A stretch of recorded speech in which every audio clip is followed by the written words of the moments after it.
You're listening to Leave It in the David, you're on with Mr. Freddie Roach. Okay. Hey, Freddie. Thanks for coming on Leave It in the Ring. It's we've had you on a few times. And it's always fun when you're on with us. Thanks a lot, David. Appreciate it. Hey, Freddie. This third installment with Juanma Marquez. Do you really think that this was needed? I mean, because just the fact that you guys are really kind of skyrocketing career-wise, where Juanma Marquez has kind of stayed in the lower weight divisions, and he's kind of struggled, and you guys have kind of looked spectacular in your guys' wins. Well, Juanma's a great fighter, a good friend of mine, and we wish him the best of luck, of course, and I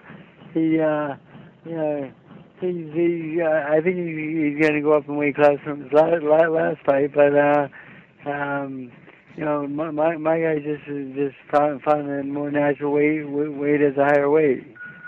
In that face-off with Max Kellerman, I don't know, a lot of fight fans, and even including myself, kind of looked at it kind of awkward when Max was making you guys making your fighter and their fighter kind of face each other. I don't know about you, but in a way, did you not want to do something like that because it kind of takes away what your guys' strategy is going to be going about? Not really, because I know what Nacho's up to, and he knows what I'm up to. We fought each other twice before. We know what the advantages are when you're fighting the southpaw and the righty. So it was nothing new, but he did say I give away too much information, and Nacho did get a little upset. I'm a much more open person because that's not going to make a difference in the fight.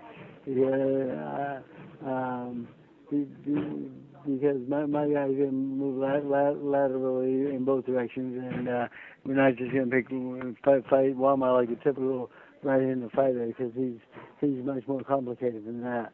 Absolutely, and before I pass it over to my co-host, I got one more question for you. You guys have knocked down Marquez 4 times. This time around, though, do you expect to knock him out and not see him get up? I know he has shown tremendous heart, but we're talking about a weight division that really he didn't look good at when he fought Mayweather, and this is just not his weight division at this time. Yeah, I see that he's put on some extra weight. He's getting a little bulkier. I think he's going to try to compete with us with the size-wise. If I was his trainer, I'd have him come in 35 and come in his best fighting weight. That's what it is, and use his speed and his counterpunching ability. But it looks like they're going the other way, and so we're getting ready for him to come to us a little bit. And if that happens, I think it'll be our favorite because Manny is a much bigger puncher at 149, which he'll be on fight night, and than he was at 126 and 130. Hey, Freddie, how you doing? It's Gabe Montoya, Max Box. Hey, what's up, man? Hey, I'm doing good, man. To be fair to Nacho, he always seems a little upset. I don't think it was that different on 24/7. But speaking of Nacho, I was talking to him, and he said we were talking about the weight, and he said the difference between Marquez coming up in weight and all the other guys that Manny has fought, the bigger guys like Cotto and Margarito, is that they're at their weights they're not particularly fast anyways. Marquez kind of brings a speed and kind of like Manny, he's not a natural welterweight by any means. And Manny's kind of a tweener. He's not fully a welterweight. He's kind of a 140, but you guys fight him at the lower weight levels of 147. Do you think that's true, that speed is the difference in what Marquez brings along with his technique? I don't think Marquez is that fast a guy, to be honest with you, anyway. But his counterpunching ability and his timing is great. I think his timing is the biggest issue.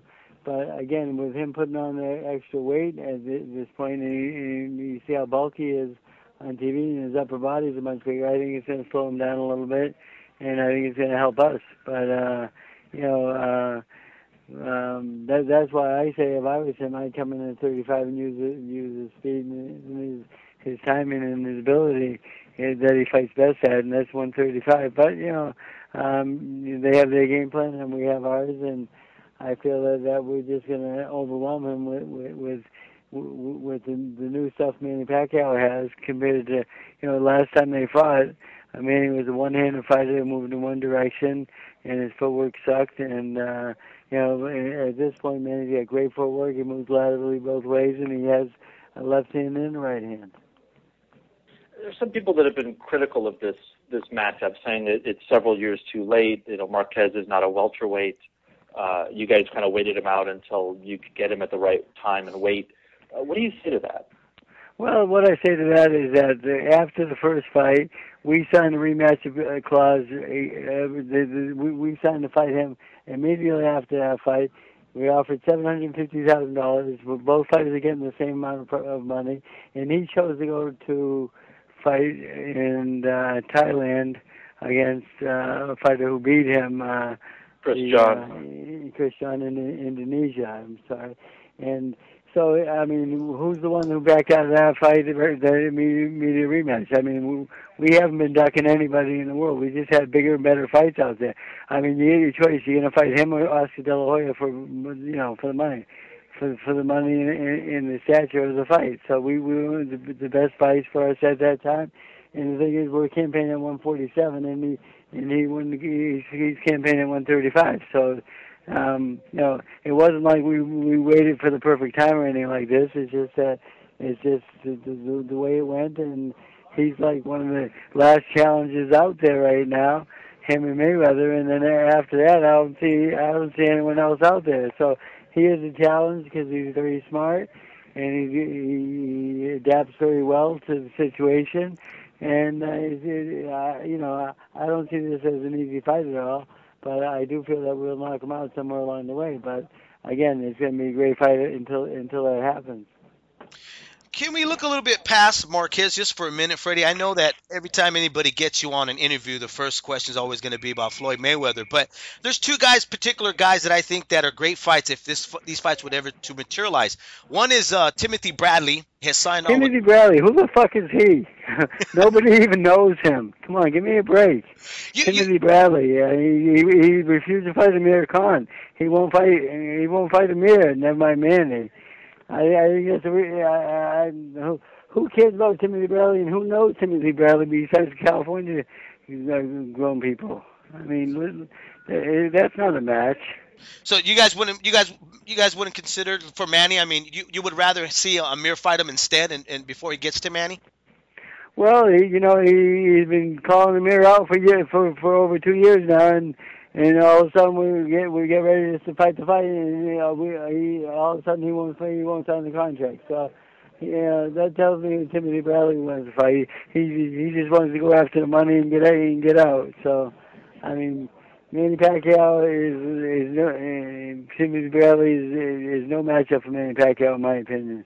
Okay, let's talk about a fairly big guy, and I'm not sure if this would be realistic, but you guys went against the grain and fighting unrealistic fights. You guys went against Oscar De La Hoya, did it with Miguel Cotto. You guys did it with Antonio Margarito. Sergio Martinez has been very vocal about calling out Manny. Is that a fight of any interest? If he can make 150 pounds, we'll fight him.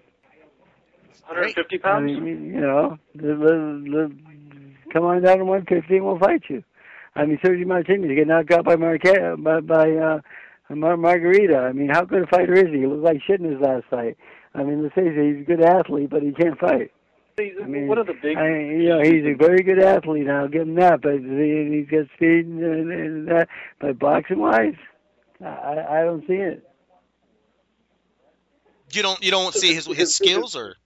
No, he walked Williams into a big overhand shot that came from left field, and Williams was walked right into it. I don't see the skill. No, I don't see any skill. And Margarita, Manny beat almost every round. He knocked him out in 7 rounds. The thing that he brings, I think, is the speed and power. I can understand what you're saying, is he fights in an unusual style. It's not really technically sound. It's his own thing, and with technique, you can probably neutralize those things. Correct? So the thing is, if he wants to come down to 150, come on down. The thing is, my guy walks around 138 pounds. Would there have to be some sort of? Because I think they were talking with Mayweather, and one of the things they or they were trying to talk to Mayweather, one of the things they had thrown out was that they wouldn't rehydrate past what Ortiz weighed the night of the fight. Would you guys have to put some sort of clause like that so he didn't blow up to like 170 or something on the night of the fight? No, because I like the more weight a fighter puts on, I think it's better. The better for my guy. I mean, if you gain more than 10 pounds, it's gonna make you sluggish and slow. I mean, it's been a proven fact that too much weight gain is not really necessary or good for a fighter. So he can come up there anything he wants, but he still has to make 150. Things in the sport, and I know you guys have the lawsuit and everything, so you can't really talk about it, is this drug testing issue. You can't really talk about it in regards to Floyd, but... Well, you know what? We've done every drug test that every commission's ever had, and we've passed every one of them.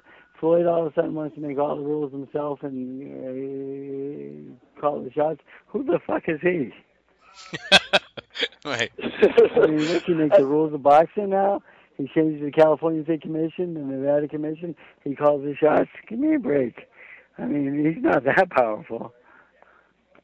Well, I was talking to Mike Kahns and Manny at the press conference announcing this fight, and they said that they're willing to take whatever test at this point. That's just not an issue. Is that what you understand as well? That you guys would be willing to do the blood test? And you're basically calling his bluff. We did call his bluff, and then he says instead of $50 million, he wanted $100 million. So, if it's not one thing, it's another. Freddie, let me ask you this: do you even think that fight is going to be? It's ever going to happen? I mean, I got to tell you, I don't think it's ever going to happen. Is it what? It would have happened already. He's so set on having that zero on his record. He's scared to lose that zero. And if he had a loss, he couldn't say he's better than Ray Robinson and these absurd statements that he makes. Right. And with that zero, he can argue the point. But you know what? Losses make people better fighters. There's nothing wrong with losing in life because it makes people better. Manny Pacquiao lost twice. He became a better fighter because of those losses. Amir Khan, he got knocked out. It made him a better fighter. It made him get back to what it was. Jorge Linares, he fought a terrific fight the other night, even though he was on the loss, but it's going to make him a better fighter and just dig down deeper. Well, absolutely, brother. Thank you again, Freddie, for coming on with us and speaking to us. I think we got everything covered that we wanted to ask you here, Fred. All right, guys. Thanks a lot. I'll see you tomorrow at the media day. That should be fun, right? It should be fun. All right, man. Okay, thanks. All right. Later.